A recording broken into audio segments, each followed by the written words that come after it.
बिरादर मुकर्रम हज़रत अल्लामा मौलाना तौफीक रज़ा साहिब क़िबला मद्दाह खैरुल अनाम शहनशाह तरन्नुम भाई असद इक़बाल कलकत्तवी साहिब क़िबला नफ़ीक़ नक़ीब अहले सुन्नत नाशिर मसलक आला हज़रत भाई आफाक रज़ा मुशाहिदी साहिब क़िबला मद्दाह खैरुल अनाम भाई सैफ रज़ा कानपुरी साहिब क़िबला और भाई अमीर हमज़ा समीर अहमद साहिब क़िबला और जुमला अरबाब मिंबर महफ़िल पाक में तशरीफ़ फरमा मोहतरम बुज़ुर्गों नौजवान साथियों अज़ीज़ बच्चों और जुमला सामईन व सामियात अस्सलामु अलैकुम व रहमतुल्लाहि व बरकातुहू। ऑपरेटर साहब इसका इको कम कर दो और आवाज़ दे दो इसे। आवाज़ इतनी कर दो कि साफ समझ में आने लग जाए। हो सके तो हल्की बेस कम करा दीजिए, ठीक है ना। इसको आवाज़ दे दो थोड़ा सा, अभी इको कम नहीं हुआ है।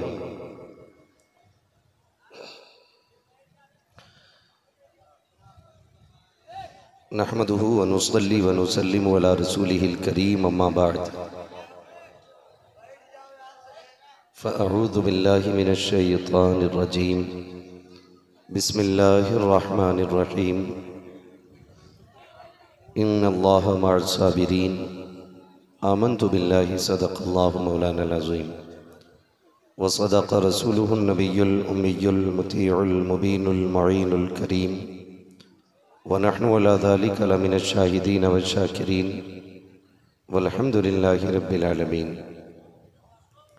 या खुदा बहरे जनाब मुस्तफ़ा इमदाद कुन, या रसूल अल्लाह अज़ बहरे खुदा इमदाद कुन, या शहीद करबला, या दाफ़ी करबो बला, गुल रुखा शहज़ादे गुलगों क़बा इमदाद कुन, गौसे आज़म बमने बेसरो सामा मददे, क़िबले दी मददे, काबे ईमा मददे, बगिरदाबे बला उफ्ताद कश्ती,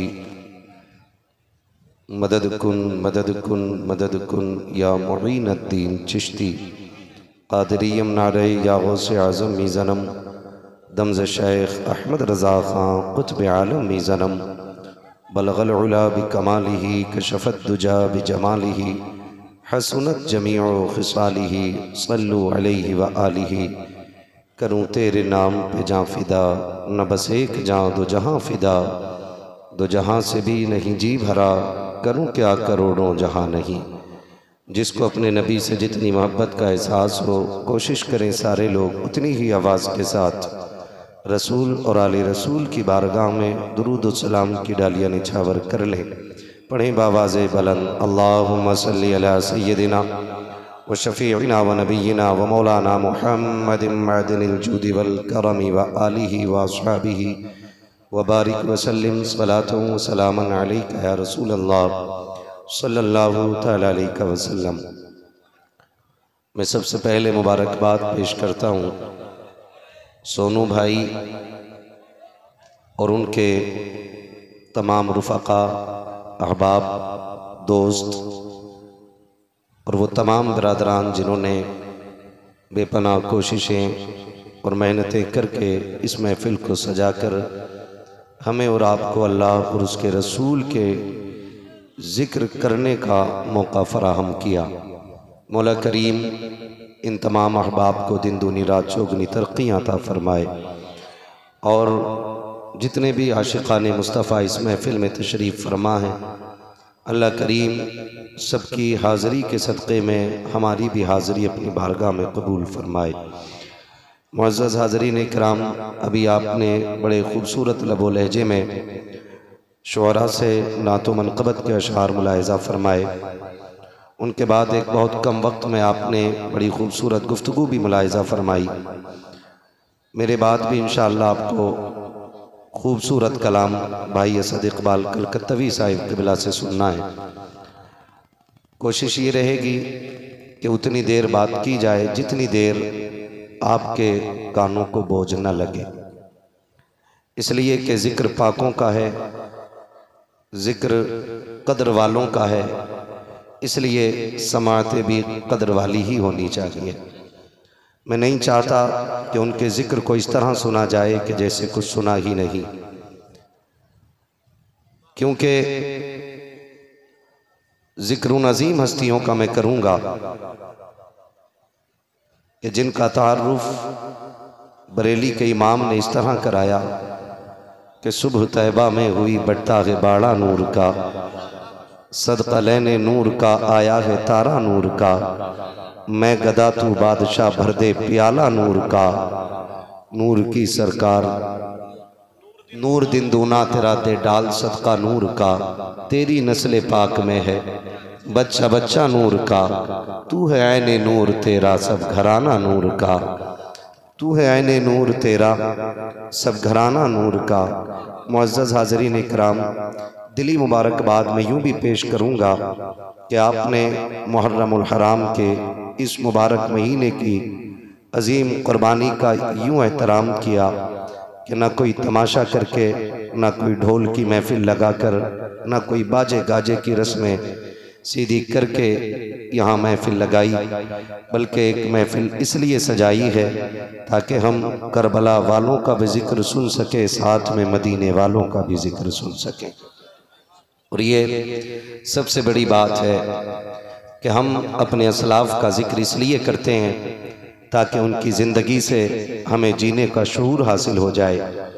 हम अपने बुज़ुर्गों की बातें इसलिए करते हैं ताकि अपनी ज़िंदगी को उनकी ज़िंदगी में ढालने की कोशिश करें, वरना सिर्फ वाक़यात सुनाना मकसूद नहीं होता है। वाक़या सुना और अनसुना कर दिया, इससे कोई बेहतर नतीजा नहीं निकलने वाला। मज़ा तो तब है कि जब उनकी ज़िंदगी के साँचे में अपनी ज़िंदगी को ढालने की कोशिश की जाए। नक़ीब अहले सुन्नत भाई आफाक रज़ा मुशाहिदी साहब क़िबला बेहद मेहनत कर रहे थे कि बोलें बोलें बोलें बोलें, तो कई लोग मजबूरी में हाथ उठा रहे थे। मैं पहले ही एक बात कह दूं, कोई उनके नाम पे मजबूरी में हाथ ना उठाए, भले ही पूरा उठ के यहाँ से चला जाए। यहाँ सिर्फ वो बैठे कि जो मेरे लिए ना आया हो, असद भाई के लिए ना आया हो, आफाक भाई के लिए ना आया हो, सैफ रज़ा के लिए ना आया हो, समीर रज़ा के लिए ना आया हो, यहाँ वो बैठे जो सिर्फ मदीने वाले मुस्तफ़ा के लिए आया हो। ये याद रखिएगा, वरना ये उसूल बना लें और ये अपनी ज़िंदगी का अपनी ज़िंदगी का वजीफ़ा भी इसी को कर लें और उठते बैठते यही कहा करें, जब तक बिके न थे तो कोई पूछता न था, जब तक बिके न थे तो कोई पूछता न था, तुमने ख़रीद कर हमें अनमोल कर दिया। अज़ीज़ाने मिल्लत इस्लामिया, मैं इस मौके को गनीमत समझता हूँ और मैं सोच रहा हूँ लोहा गर्म है तो चोट मार ही देनी चाहिए, क्योंकि हज़ारों की तादाद में बातें सुनने वाले लोग रोज़ रोज़ नहीं मिलेंगे। आज है तो मैं बात कह जाऊँ, और मैं ये पूरी जिम्मेदारी के साथ कह रहा हूँ, अगर मैं अपने बाप की बात करूँ तो गरेबान पकड़ के मिंबर से उठा देना, और बात रसूल पाक की हो तो एक एक बंदा इस बात को सीने पे नोट करके लेकर के जाए। मैं बड़ी शर्मिंदगी के साथ ये कह रहा हूँ कि हम उस कौम को परवान चढ़ा रहे हैं जिसमें से 30% हमारी कौम को अभी जलसों में बैठने का अदब नहीं आया है। बुरा ना मानिएगा, ये मत सोचिए हम ही आए और हम ही को डांट पड़ गई। हमारी कौम के 30% नौजवानों को भी जलसों में बैठने की भी तमीज नहीं। अगर गलत कह रहा हूं अंदाजा लगा लें, मेरे 30% मैंने कहा, लगभग 35% से ज्यादा लोगों के सरों पे टोपियां नहीं है। ये एक बहुत बड़ा अलमिया है, इसे हल्के में मत लेना। हम 70 सालों में अभी तक अपनी कौम को टोपियों का शौक नहीं दिला पाए, और हमें एक बीमारी लग गई है कि दुनिया हमें सबसे ऊंचा मान ले, हमारे परचम लहराएं। मैं तो खुद से भी कभी कभी मुखातब हो के कहता हूं, कभी इतराने की जरूरत नहीं है। परचम कायनात में सिर्फ अल्लाह और उसके रसूल का बुलंद रहेगा। बाकी कायनात की हकीकत यह है कि हुए नाम वरबे निशां कैसे कैसे, ज़मीं खा गई आसमां कैसे कैसे। मेरी कौम के नौजवानों, आप इमाम अली मकाम की महफिल में आके बैठे हैं, याद रखिएगा आज के बाद किसी भी जलसे में जाओ ना तो नंगे सर न जाना, इसलिए कि दुनिया की महफिल में बैठने का मतलब और होता है और हुसैन की महफिल में बैठने का मतलब और होता है। ये ख्याल रखिएगा कि जब उनकी महफिल में जाया करो तो टोपियां लगा लिया करो, ताकि ये पता चले कि ये कौम हुसैन की महफिल में बैठने के लिए जा रही है। मैं अक्सर ये देखता हूँ जलसों में कि जिस बस्ती में जलसे होते हैं उस बस्ती के नौजवान गांव के बाहर घूमते होते हैं और बाहर के लोग आकर के उस बस्ती के जलसे को आबाद करते होते हैं। तो मैं कभी कभी सोचता हूँ इन्हें क्या हो गया है, फिर कभी खुद ये सवाल का जवाब मुझे मिलता है और मेरे जहन की यूं समझे कि इस तरह से मेरी जहन साजी की जाती है, गोया कोई पीछे से थपकी दे के कहता है कि महबूब की महफिल को महबूब सजाते हैं। ये जो गलियों में टहल रहे हैं इन पर एतराज न कर, ये जो आज भी शहर के बाहर निकल आए हैं इन पर एतराज न कर। हकीकत ये है कि महबूब की महफिल को महबूब सजाते हैं, आते हैं वही जिनको सरकार बुलाते हैं। अगर कोई इतनी अजीम महफिल में नहीं आके बैठा ना, मुझे कोई एतराज नहीं है, मुझे कोई शिकायत नहीं है। उस बंदे को सोचना चाहिए कौन सी गलती कर बैठा हूं जो आज भी अली के बेटों ने अपनी महफिल में बैठने की जगह नहीं दी है। ये ख्याल कीजिएगा। अगली बात जो मैं कहने लगा हूं अल्लाह करे ये हजम हो जाए, बड़ी कड़वी बात है, अरबाब मिंबर की दुआएं चाहूंगा, हिम्मत कर रहा हूं। 1 मुहर्रम से लेकर 10 मुहर्रम तक हम लोगों ने सफर किए हैं, कई राहों में गुजरे हैं और 10 मुहर्रम में जो नतीजा सामने आया वो बयान से बाहर है। कई जगह पे रोड जाम कर दिए गए क्योंकि लोगों ने बड़े बड़े ढोल गलों में लटका रखे थे, पैरों में जूतियां नहीं, सर पे टोपियां नहीं, मुंह पर वुजू के नाम से एक कतरा पानी का नहीं गया होगा और ढोल बजा करके सबसे बड़ा हुसैनी का दावा, हुसैनी होने का दावा कर रहे थे। सिर्फ एक सवाल करना चाहता हूं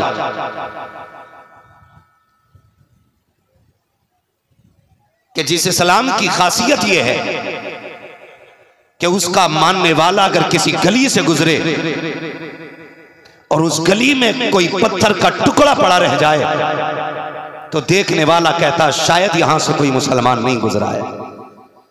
अगर इस गली से मुसलमान गुजर गया होता तो ये पत्थर का टुकड़ा रास्ते में नहीं मिलता, क्योंकि महबूब ने ईमान के हिस्से को इमाततुल अज़ान तरीक कह करके ये बता दिया है कि जो रास्ते में पड़े हुए टुकड़े को इस नीयत से हटा देता है कि कहीं किसी को ठोकर न लग जाए, उसके सीने में भी ईमान की शमा जलवगर हुआ करती है। मैं सिर्फ एक बात पूछना चाहता हूं, अगर राह की पड़ी हुई चीज को हटा देना ईमान का हिस्सा है तो ताज़िये के नाम पे, ढोल के नाम पे राहों को इसलिए रोक देना ताकि लोग हमारी तादाद को देख के मुस्कुराने लग जाएं, हमारी कसरत को देख के मुस्कुराने लग जाएं, लोगों को हैरत हो हमारे सरों की तादाद देखकर। मैं पूछना चाहता हूं ये कौन सा इस्लाम हम दुनिया को दिखाना चाहते हैं, कौन सा दीन दिखाना चाहते हैं? हम जानते हैं गाड़ियां फंसी रहती हैं, उनमें औरतें भी होती हैं, बच्चे भी होते हैं, भूखे भी होते हैं, प्यासे भी होते हैं। अगर तेरे ताज़िये की वजह से कोई बच्चा गाड़ी के अंदर सा रोने लग गया तो बता क्या फर्क रह जाएगा तेरे सितम में और यजीद के सितम में? अगर तेरी वजह से कोई गाड़ी में भूखा रह गया तो क्या फर्क रहेगा तेरे किरदार में और यजीद के किरदार में? तुम्हें खुदा का वास्ता लेके निकलो जुलूस, तुम्हारी मर्जी है, लेकिन राह फेर के नहीं, राह छोड़ के निकलो ताकि दुनिया को पता चल जाए। राहों को रोक लेना ये यजीदियों का काम है, राहें खोल देना ये हुसैनियों का काम।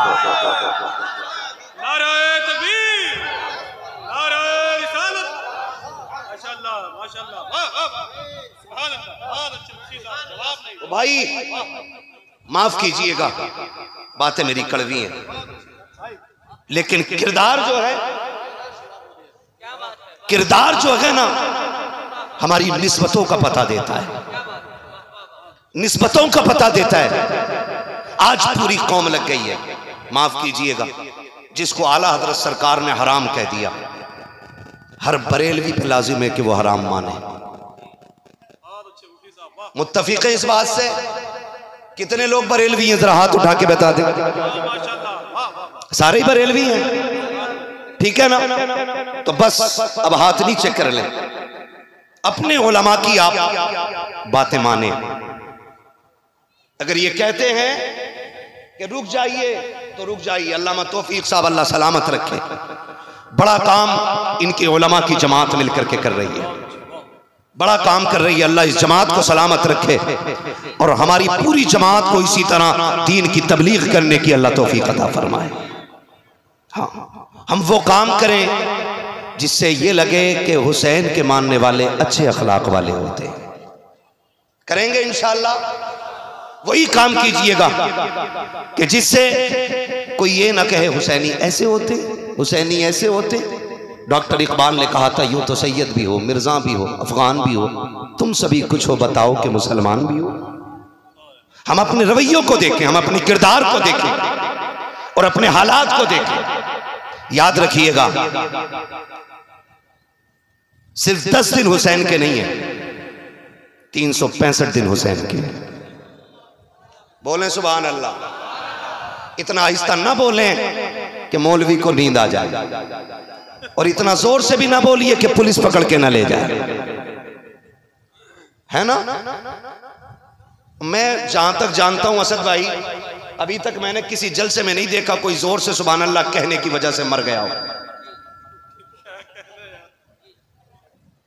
है ना? मरता भी नहीं है कोई। अगर डर ना हो मौत का तो फिर बोले या हुसैन। क्या बात है नौजवानों, आज इतना गला खोल के हुसैन का नाम लें कि आवाज बैठ जाए, ताकि कल सुबह उठें तो चाय इशारे से मांगे। अम्मी कहे हो क्या गया? कहना अम्मा जो पैसे वाले थे वो उनके नाम पे पैसे लुटा रहे थे, मेरे पास कुछ नहीं था, मैं जहरा के लालों पे आवाज लुटा के आ गया हूं।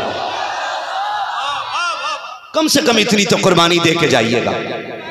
हाँ, इतनी कुर्बानी जरूर दे के जाइएगा, वरना अल्लाह सलामत रखे हमारी कौम को। हजरत जहां नहीं बोलना चाहिए वहां बहुत बोलती है, और जब नहीं बोलना चाहिए तब बहुत बोलती है। अभी पूरा स्टेज खड़े होकर छुपा रहा था, चुप जाओ भाई चुप जाओ, लेकिन चुप ही नहीं रहे थे। एक बंदा बता दो जो यहां बैठ के मिंबर पे उसने ये नहीं कहा हो बोलो। पहले ऐलान से लेकर के मेरे नाम तक सबने कहा बोलो बोलो बोलो, लेकिन हम बोलने को तैयार नहीं, कहीं बिजली का बिल ज्यादा ना आ जाए। हम उस उत्तर प्रदेश में रहते हैं जहां पे सांस लेने का भी बिल देना पड़ रहा है।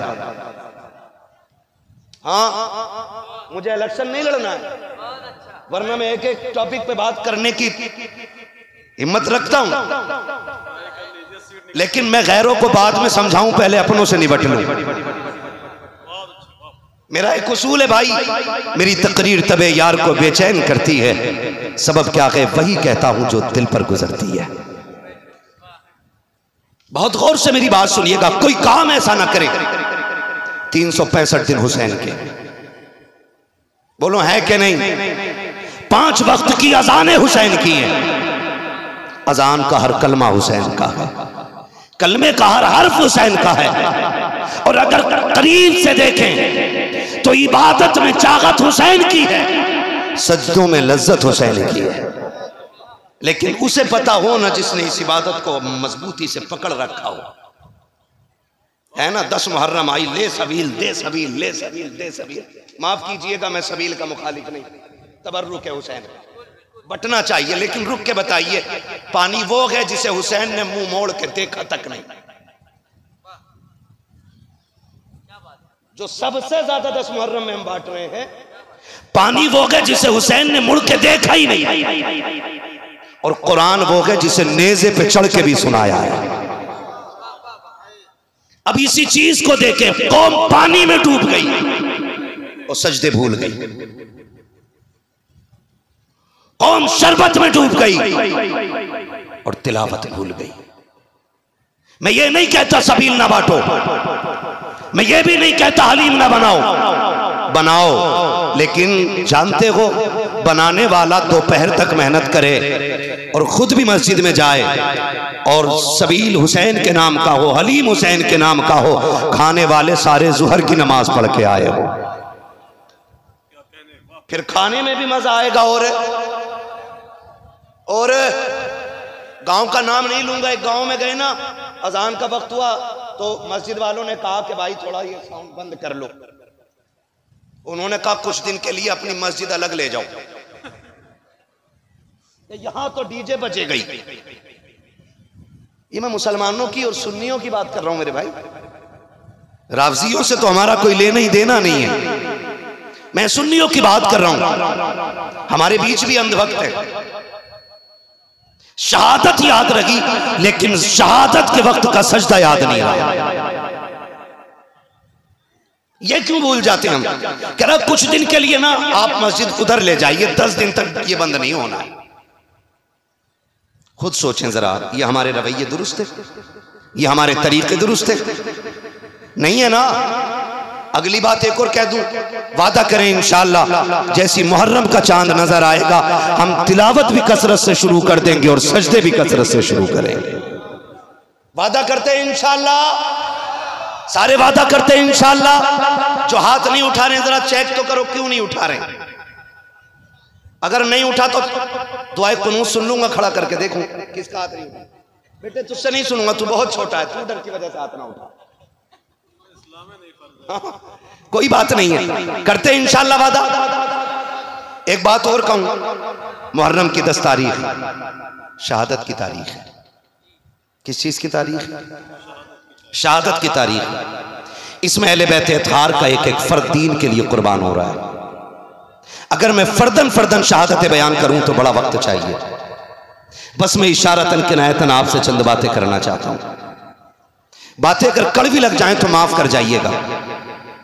मुहर्रम की 10 तारीख को आप देखें, जब 9 तारीख आई 10वीं शब, अमर इब्ने साद ने खबर भेजी कि हुसैन से कहो जंग के लिए तैयार हो जाए। मेरे इमाम ने कहा अमर इब्ने साद से जाके कहो जंगे भी कहीं शाम में होती हैं, जंगे भी कभी रात में होती हैं, जंग दिन के उजाले में होगी। उससे कहो कि जंग शाम में नहीं, अगर उसे जंग करनी है तो कल करें, हमें आज रात की मोहलत दी जाए, आज रात की मोहलत दी जाए।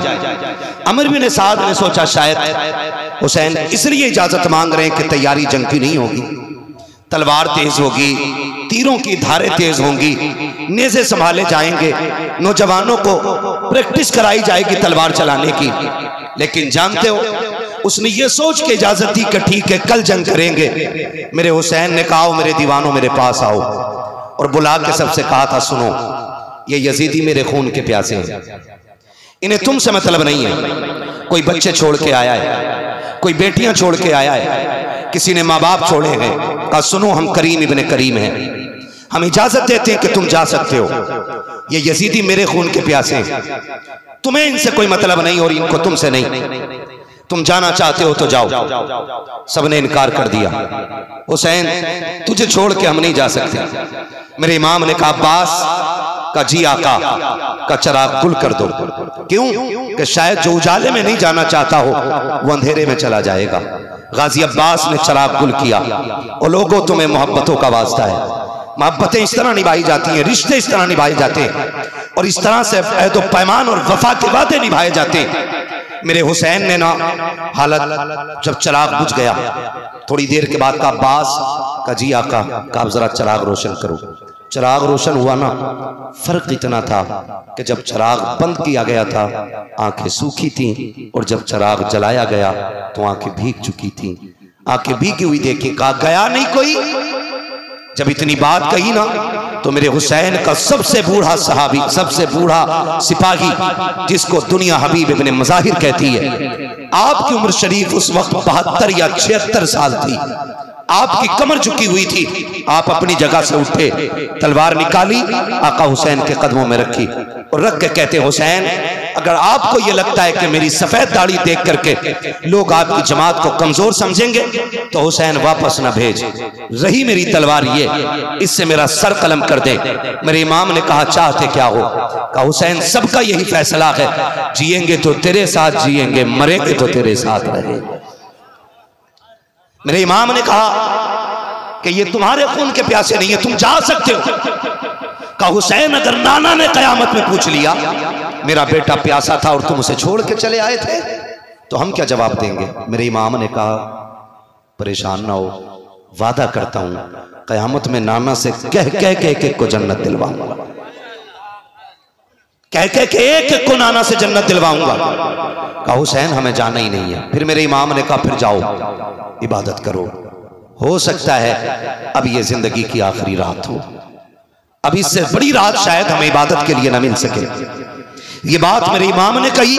फिर हर खेमे में सजदा भी हो रहे थे, तिलावत भी हो रही है। किसी को जान की परवाह न की, किसी को खानदान की परवाह न की, किसी को अहल वयाल की परवाह न की। सारी कौम जितने भी सिपाही हैं, पूरा काफिला अल्लाह की इबादत में लग जाता है। किसी का सजदे में सर है, किसी के लबों पे तिलावत कुरान है। अल्लाह अकबर, फजर का वक्त करीब आया है। मेरे इमाम ने हजरत अली अकबर को बुलाया था। अकबर कहा जी बाबा कि जब मौलाए कायनात थे तो इमाम हसन अजान पढ़ते थे, नमाज अली पढ़ाया करते थे। जब बाबा का विसाल हो गया फिर अजान मैंने पढ़ी है, नमाज भाई हसन ने पढ़ाई है। आज हसन नहीं है, नमाज मैं पढ़ाऊंगा, अजान अकबर आपको पढ़नी है। अकबर जाओ अजान पढ़ो और आते आते मैदान करबला का मंजर भी देखते आना, पूरे मैदान का जायजा भी ले लेना। हजरत अली अकबर गए हैं, आपने जाकर के अजान पढ़ी है, अजान पढ़ के फारिग हुए हैं। आप जब मैदान करबला को देखने के लिए निकले हैं और आपको हिचकियों की आवाज आई है, आपने उधर रुख किया है जिधर से रोने की आवाज आ रही थी। आपने जाकर के क्या देखा? कोई खातून है जिन्होंने अपनी चादर का आधा हिस्सा पकड़ रखा है, करबला की जमीन को साफ करती जा रही है।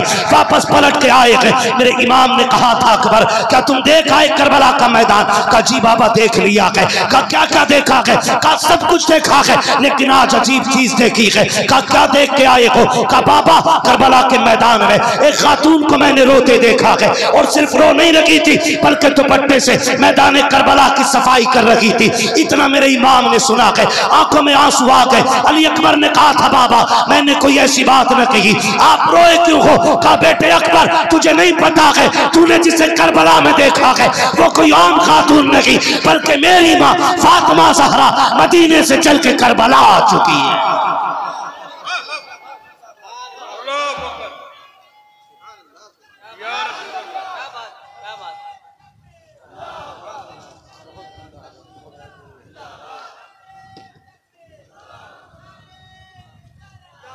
जवाब नहीं, जवाब दीजिए माशाअल्लाह।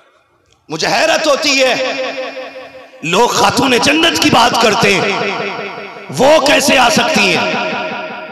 वो कैसे आ सकती हैं? मैंने कहा जरा दिल पे हाथ रख के बता, तू 7 समंदर पार हो और तेरी माँ हिंदुस्तान में हो, रात के 3 बजे तुम्हारे पेट में दर्द उठे, फजर होने से पहले माँ का फोन पहुंच जाता है, बेटे खैरियत है? अम्मा क्यों? कहा रात 3 बजे से आंख नहीं लग रही है, रात 3 बजे से आंख नहीं लग रही है। फिर बेटा टूटे लहजे में बात करता है ना, तो माँ कहती है बेटे बीमार है ना? हाँ अम्मी तुझे कैसे पता चला? कहा बेटे रात 3 बजे मेरी आंख खुल गई, तब से दिल घबरा रहा है। मैंने कहा अगर आज की गुनाहगार माँ 7 समंदर पार का पता रख सकती है तो खातून जन्नत अपने बेटे करबला में शहीद होने के लिए जो गए हैं उनकी खबर क्यों नहीं रख सकती है? मुझे तो हैरत होती है लोगों पे। कहा अकबर तुमने जिसे देखा है ना वो कोई आम खातून नहीं, मेरी माँ फातिमा ज़हरा है। कहा वो करबला में आ चुकी हैं, तारीख गवाह है। फजर पढ़ी, फजर के बाद का वक्त है, सुने खुद नहीं खाते हैं गैरों को खिला देते हैं, ऐसे होते हैं मोहम्मद के घर आने वाले, ऐसे होते हैं मोहम्मद के घर आने वाले। बहुत गौर से सुनिएगा, फजर के बाद का वक्त शुरू हुआ। एक बच्ची यजीदी खेमों से निकल करके हुसैन के खेमे में आ गई। है तवज्जो सारे लोगों की? भाई कुर्सी के चक्कर में ना पड़े, ये कुर्सी बड़े बड़ों को खा गई और इसकी लंबी उम्र नहीं होती आरिफ भाई, उम्र बड़ी मुख्तसर है इसकी। एक टांग टूट जाए तो बैठने वाले की तोड़ देती है, ये बैठने वाले की तोड़ देती है। हम प्लास्टिक की कुर्सी वाले नहीं, हम तो आयतुल कुर्सी वाले लोग हैं। जो इस कुर्सी पे बैठे 2 फीट उठता है, जो आयतुल कुर्सी को साथ लगा ले वो रोज उड़ के जाके अल्लाह के आसमान तक चला जाया करता है। आयतुल कुर्सी का उरूज है। तवज्जो है सारे लोगों की? जिसको जहां जगह मिल गई है बैठ जाइए भाई। मैं देख रहा हूं एक कुर्सी पे 3 बैठे हुए हैं, कुर्सी पे भी सितम है। कुर्सी ने संभाल रखा है तो ज्यादा हिलिएगा नहीं, वो टूट सकती है। तवज्जो है सारे लोगों की? कौन सा